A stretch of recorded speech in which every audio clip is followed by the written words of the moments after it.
నువ్వు నాకు ప్రేమగా ఇచ్చిన బహుమతిని ఇప్పుడు నీకు నీ పెళ్లికి బహుమతిగా పంపిస్తున్నాను. మన బిడ్డని దగ్గరికి తీసుకో రాజా.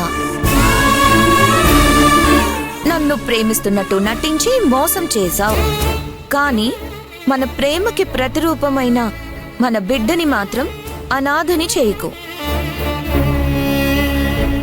నాకు భర్త కావడానికి ఇష్టపడని నువ్వు కనీసం మన బిడ్డకి తండ్రిగా ప్రేమని పంచుతావని నమ్ముతున్నాను.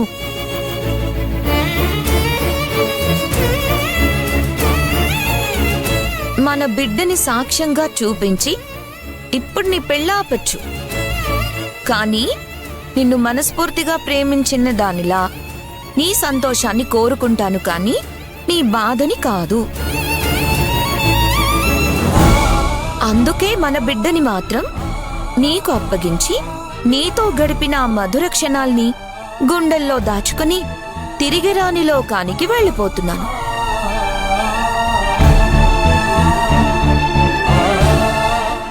నువ్వు ఎప్పుడు సంతోషంగా ఉండాలి.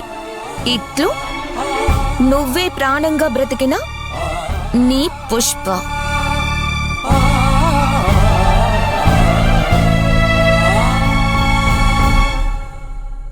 ఏ ప్రణిత, అనవసరంగా లేనిపోయిన నిందలు నా మనవడి మీద వేశావో నీ నాలుగు తెగ్గొస్తా ఏమనుకుంటున్నావో? నా మనవడు మేలిమి బంగారమే. అవునవును, మీ మేలిమి బంగారం బండారం మొత్తం ఎవరో పుష్ప అనే అమ్మాయి ఆ లెటర్ నిండా ఉతికి ఆరేసింది కదా. వస్తే నీ మనవడి బాగోతం ఇక్కడ అందరూ విన్నారు. ఛీ!